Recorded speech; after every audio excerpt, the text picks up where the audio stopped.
미국 공군이 중국 등으로 보란 듯이 괌에서 공중발사 극초음속 무기 시험을 성공적으로 진행했습니다.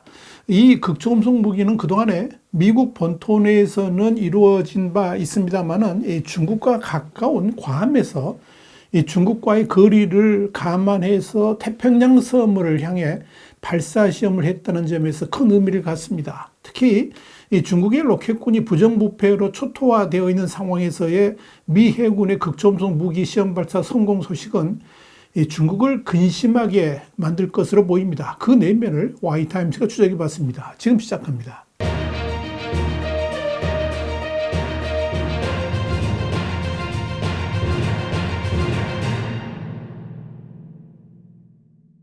미국의 국방전문 사이트인 월조는 현지 시간으로 19일 공중발사 신속 대응 무기, 그러니까 ARRW를 장착한 B-52 폭격기가 현지 시간으로 지난 17일 괌 앤더슨 기지에서 출격해서 마샬 제도의 레이건 테스트장에서 시험을 진행했다. 이렇게 보도했습니다.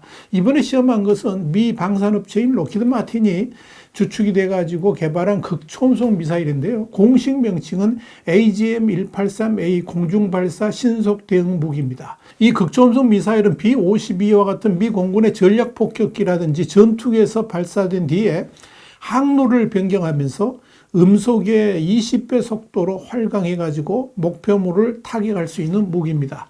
실제로 극초음속 미사일은 음속의 5배 이상 속도, 그러니까 시속 6,120km 이상으로 날아갈 수 있고 추적과 파괴가 어렵다는 점에서 무기 판도를 바꿀 게임 체인저로 꼽히고 있습니다.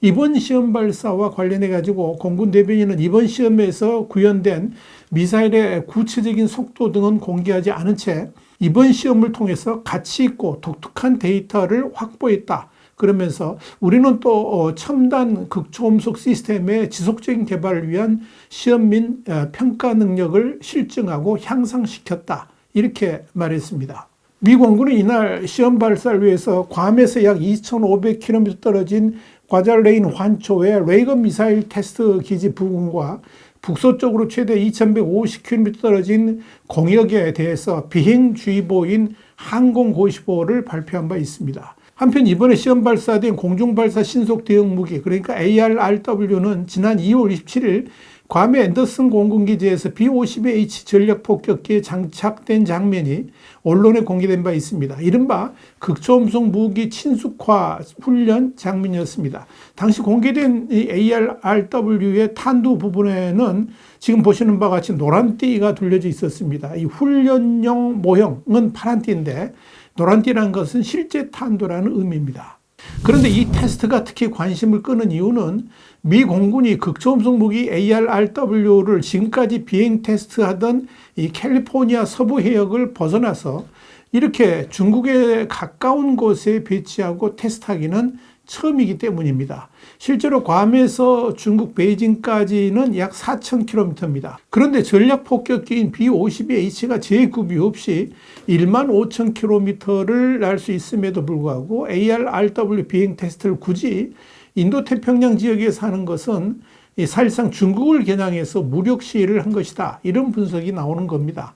이에 대해서 워저는 ARRW를 장착한 B-52가 일단 중국의 공격 범위 밖인 최대 4,000km까지 동쪽으로 날아가서 발사 버튼을 누르는 것도 실제 작전 미션이라는 것을 반영한다. 이렇게 분석했습니다. 이와 관련해서 국방부의 한 관리는 에어포스 앤 스페이스 매거진에 중국이 이번 테스트를 어떻게 해석하느냐는 그들에게 달렸고 우리는 테스트에서 가능한 한 최대한의 데이터를 추출할 것이다. 이렇게 말했습니다. 그는 또 이번 테스트에서는 중국이나 북한에서 발사되는 미사일을 탐지 추적하는 미사일 감시 장비도 활용할 것이다. 이렇게 말한 바 있습니다. 미국 군사 전문가들이 미 공군 ARRW의 서태평양 배치에 주목하는 또 다른 이유는 사실 작년 3월에 미 공군이 이 무기의 개발을 중단한다라고 발표했기 때문입니다. 지난해 9월에도 월스트리트저널은 미군이 극초음속 무기에 자원을 쏟아붓고 있지만 개발에는 어려움을 겪고 있으며 이 분야에 관한 한 중국과 러시아가 더 앞서 있다라고 보도한 바 있습니다.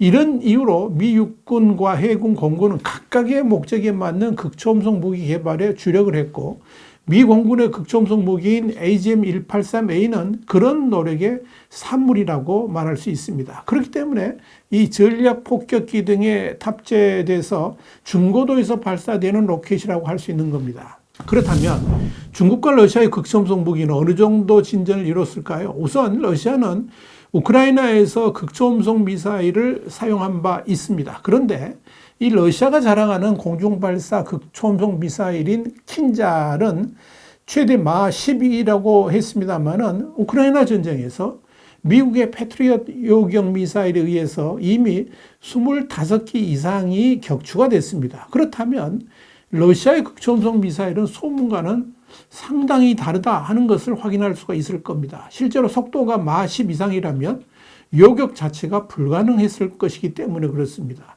중국도 최근에 극초음속 미사일 시험을 이어가면서 기술 진전을 확인한 바 있습니다만은 그 실체가 어떠한지는 아직 미지수입니다. 일단 알려진 바로는 중국은 자체 개발 극초음속 미사일 둥펑 17을 2020년 10월 대만과 마주한 중국 남동부 푸젠성에 실전 배치를 한 바 있습니다. 그런데 지금 중국 내에서 문제가 되고 있는 방산비리 문제가 이런 극초음속 미사일에까지 영향을 미쳤을지는 현재로서는 알 수가 없습니다. 이런 점에서 이번에 미 공군이 시험 발사한 극초음속 무기에 더욱 눈길이 쏠리는 겁니다. 사실 미 공군은 지난 2022년 5월 14일 미국 캘리포니아주 남부 해안에서 전략폭격기 B-52H가 AGM-183A 공중발사 신속 대응 무기를 성공적으로 발사한 바 있습니다. 당시 미 공군은 항공기에서 분리된 ARRW의 부스터 모터가 점화되고 예상됐던 시간 동안에 작동하면서 음속의 5배가 넘는 극초음속을 달성했다라고 설명했었습니다. 또 지난해 3월과 7월 그리고 10월에도 시험 발사를 했습니다. 그중에 3월 발사는 실패한 것으로 알려졌습니다. 그러면서 이 극초음속 무기에 대한 진보는 계속 이루어져 왔고 드디어 이번에 미 공군이 애초에 원하던 어느 정도의 결과치를 손에 쥐었다라고 할 수 있을 겁니다. 그런데 지난해 테스트했던 무기는 폭격기에서 발사된 뒤에 장착된 부스트로 극초음속에 도달하기까지 이 상층 대기권으로 급상승하고 이후 분리된 탄도가 타깃을 향해 활강하면서 마 20까지 가속되는 것으로 알려졌습니다. 이 속도에서 나오는 충격만으로도 이 웬만한 지하 벙커는 박살나기 때문에 굳이 재래식 폭발물을 탄두에 장착할 필요가 없었다. 이런 평가가 나온 바 있습니다. 그런데도 미 공군은 원래 2023년 말까지 실전 배치하려고 했지만 테스트 결과가 목표 수준에 도달하지 못했다 그러면서 다른 극초음속 무기를 개발하겠다라고 발표한 바 있습니다. 이런 과정 속에서 미 공군은 다른 종류의 극초음속 무기인 HACM, 그러니까 극초음속 공격 순항 미사일 개발에 나선 바 있는데 이건 속도가 마 7로 상대적으로 느립니다. 그래서 이를 중단하고 ARRW의 기술 고도화에 집중을 해왔던 겁니다. 그런데 이번에 시험 발사에 성공한 ARRW인 이 AGM-183A는 초속 6.8km로 가변 활강할 수 있다는 점에서 적군에 의한 요격은 아예 불가능하지 않을까 이렇게 보입니다. 그렇기 때문에 실전 배치된다면 러시아의 극초음속 미사일과는 차원이 다르지 않겠나 이렇게 판단됩니다. 이런 점에서 이 서태평양 지역에서 중국과 북한이 타이완과 한반도에서 고강도 무력 도발 조짐을 보일 경우에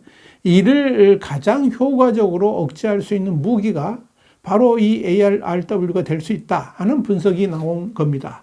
미 공군은 이에 만족하지 않고 추가로 더 업그레이드를 진행할 예정입니다. 실제로 올해 예산에도 1억 5천만 달러의 이 ARRW 연구 개발비가 포함되어 있습니다. 또한 괌 앤더슨 공군기지의 폭격 태스크포스를 계속 강화하고 있습니다. 이렇게 하여 중국과 러시아가 감히 넘볼 수 없는 초유의 극초음속 무기를 개발해 내겠다는 의지를 보이고 있는 겁니다. 이로써 그동안 중국과 러시아에 비해서 뒤처져 있다는 평가를 받았던 미국의 극초음속 무기도 완전히 재궤도를 찾을 수 있을 것으로 보입니다. 어쩌면 그 두 국가들이 보유한 것보다 그 수준을 훨씬 뛰어넘는 것일 수도 있다. 이런 판단이 나옵니다. 와이타임 정세 분석이었습니다. 감사합니다.